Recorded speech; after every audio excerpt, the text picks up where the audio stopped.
Hi, I'm Joy. Today we're going on a road trip to a place called Bass Lake, which is close to Yosemite National Park. I have not been to Yosemite for about 30 years since I was in high school, and I went with my parents. An opportunity came up where I am able to stay at a friend's timeshare for free at Bass Lake. So I jumped on it and I am heading out there right now. Just so that you know, I am going to take this trip very leisurely because I'm not in a hurry. I'm going to be there for a few days, and I have set up my bed back here so you can see. And if for whatever reason I get tired of driving, I'm just gonna pull over and take a nap back there. I don't know if it's going to happen, but we'll see.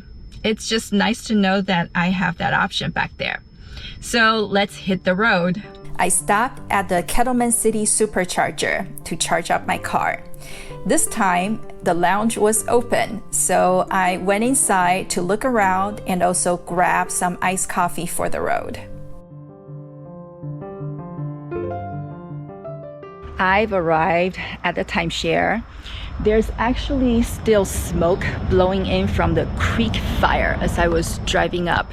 It's just beautiful here, but unfortunately, there's smoke. As you can see, it's pretty hazy.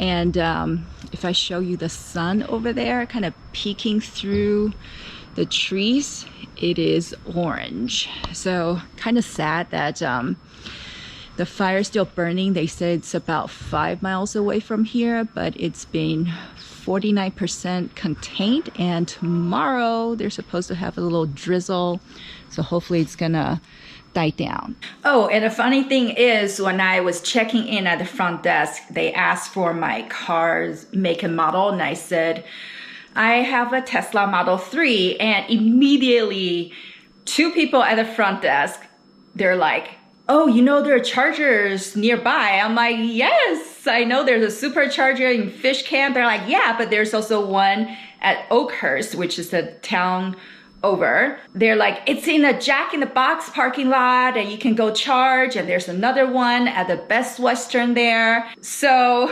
they are very familiar with Teslas. I bet a lot of people with Teslas are coming through, and people are constantly asking them, where can I go charge my car? And they're very knowledgeable. And actually, let me go outside and show you this right outside. Down the aisle, there is a red Model X, like all the way back there. It's kind of blocked, but you can see the red tail. That's a red Model X. And here's my Model 3. Yeah, so there's no worry with charging up here in the mountains right by Yosemite National Park. And yeah, let me go get something to eat because I'm hungry. I'll see you guys later. Bass Lake is located in the Sierra National Forest in California, about 14 miles from the south entrance of Yosemite National Park. It's a beautiful lakeside community. I drove around the lake the next day and had lunch on the lake, enjoying the view. I've been driving around the lake trying to find a place where I can sit by the lake, read, and listen to some music, just having some nice quiet me time. But unfortunately, all the picnic areas and hiking trails are closed because of the creek fire. Today, the weather is actually really lovely. There's blue skies and there's a little bit of haze. It's not as bad as yesterday when I arrived. And I drove around for like almost 5 miles around this lake and about 10-15 minutes, and that's my car back there. Finally found this nice little beach area where there's nobody else around and I get to keep this place all to myself. I am so happy. Tomorrow I'm going to Yosemite, and then the day after I booked myself a little kayaking session on the lake. So looking forward to that. I haven't kayaked in a very long time, and this should be nice and relaxing. So can't wait.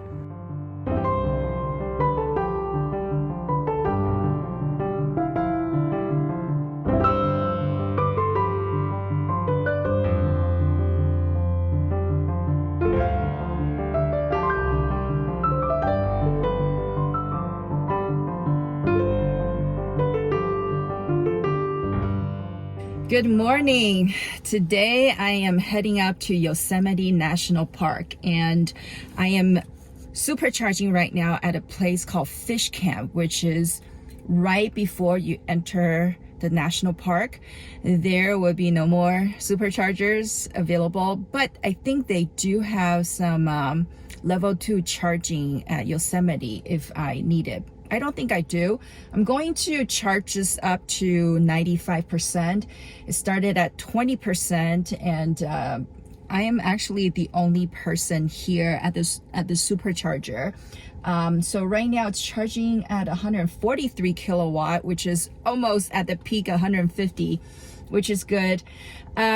The Highway 41 though, oh my goodness. I've only driven 14 miles, took me 23 minutes because of the hairpin turns that's on the route. So again, don't use autopilot on routes like this when it gets really curvy. I drove it all the way, and it really got my adrenaline rush in the morning to sort of wake me up. It's right before 9 o'clock. So I'm looking forward to this day to visit Yosemite. I haven't been there in 30 years, like I said, since high school. And I'm just looking forward to exploring and immersing myself in nature. But let me show you this Fish Camp supercharger.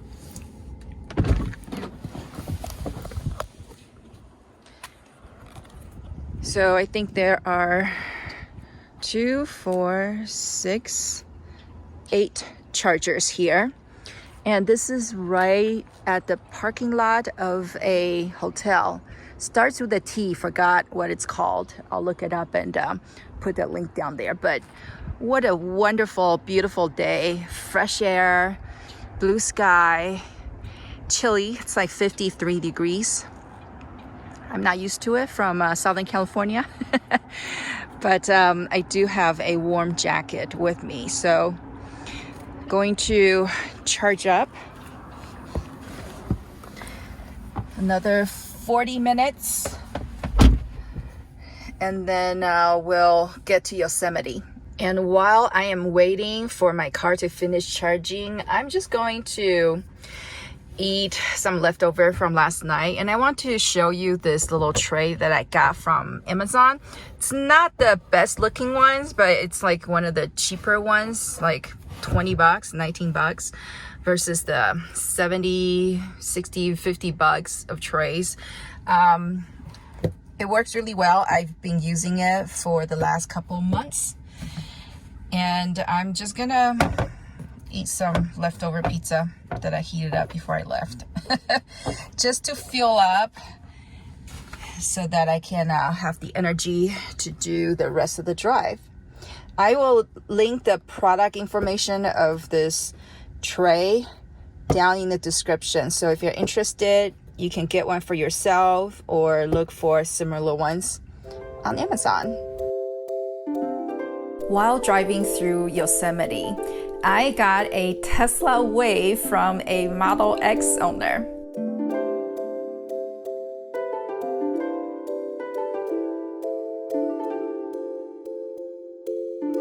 After arriving Yosemite Valley, I drove around, did a little bit of hiking, and also had a picnic with a magnificent view in my Model 3.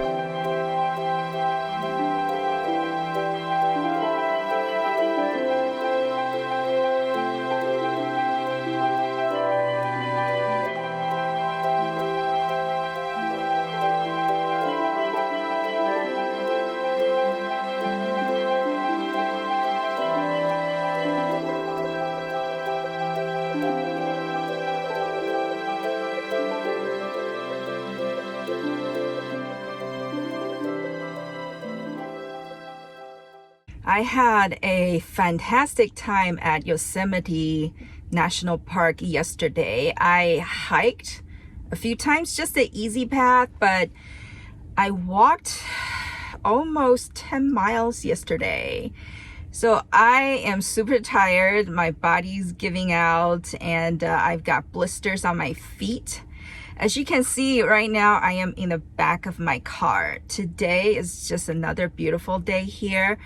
And I am going to go kayaking in a few hours, but I didn't want to stay at the timeshare. I wanted to be outside and see the scenery. So I tried to drive around the lake, but I couldn't drive the whole loop. There was not a connecting road for some reason. So I came back to the spot that I was at the day before.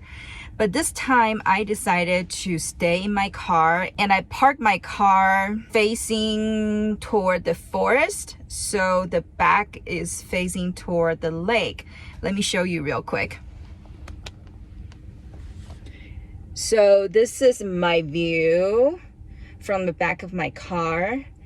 I have camp mode turned on, and I'm just gonna chill here for maybe an hour, read a book that I brought along, and maybe take a nap before I go do my kayak. So this is the first time I am spending time in the back seat of my Tesla, and the mattress so far is still very comfortable, so I am just totally relaxed here. I will see you back later. So I rented a kayak and I'm kayaking around the lake. It is so nice. It's about 77 degrees, so super warm. Well, not super warm. It's warm enough to be out on the lake without feeling cold, and it's not super hot where I'm burning. So I'm just enjoying the scenery and trying not to lose my phone. It's so nice today. There are people jet skiing, and there are people on boats. Highly recommend Bass Lake, people. If you ever want to come out to Yosemite, make this a place where you stay for a day or two. This was my first time taking my car out to wilderness. Well, not exactly wilderness, but like high up in the mountains and do almost camping type of activity. I must say that I really enjoyed the one pedal driving when I was driving on the route leading up to Yosemite Valley and coming back down with all those hairpin turns and climbing the elevation and coming down the mountains. Because my foot was only on the acceleration pedal at all times, there's no need for me to switch my foot between acceleration and brake, and that could be exhausting at the end of the drive. I felt like it was gliding so smoothly on that drive during those turns that I didn't feel tense. Encountering those sometimes scary turns, I felt like I was gliding on water, and it was smooth as silk. So really love the one pedal driving of Tesla, and actually all EVs have this capability. Additionally, the regen braking was so great going down the hills, because I thought I would have lost more range climbing up into the mountains. But the whole regen braking with the energy feeding back into the battery as you're going downhill, it canceled them out. So the entire day when I was at Yosemite, including the drive and parking there, spending time in the car, doing my little picnic, I initially left Fish Camp Supercharger with 94% of battery charge. When I got back to this place at the end of the day, it was down to 74%. So I only used 20% of battery during the entire day trip. There are people wondering if you can do a trip like this in a Tesla, and the answer is absolutely yes. You just charge up your car before you enter the national park boundary and the entrance, and you can enjoy the entire day just fine without any range anxiety. Another funny thing is there was a stretch of highway before I got to the mountains. It was straight road, but I couldn't use Navigator Autopilot, and when I turned on autopilot, it was just a regular standard autopilot, and I could only go over 5 miles per hour over the speed limit, and I was holding up traffic using the standard autopilot. So I had to take it off of standard autopilot and just use TACC, or traffic aware cruise control. So I could drive at a higher speed, but I had to manually steer my car. Coming off of 3 hours, 4 hours of driving using autopilot and Navigator Autopilot, where the car was doing lane keeping, I was rolling at much higher speed. I had trouble initially steering my car using TACC. That was the funny thing. I realized about 5 minutes driving using TACC and manual steering on that highway, I thought to myself, I don't think I know how to drive anymore. I've been so spoiled by Tesla Autopilot and Navigator Autopilot that it felt funny having to steer my car manually on highways and freeways. So I thought that was an interesting habit that I observed that I've been developing using this car for the last 2 years. So this concludes my road trip. Thank you for coming along. I hope you enjoy this ride with me. Don't forget to subscribe. I will see you next time, and God bless.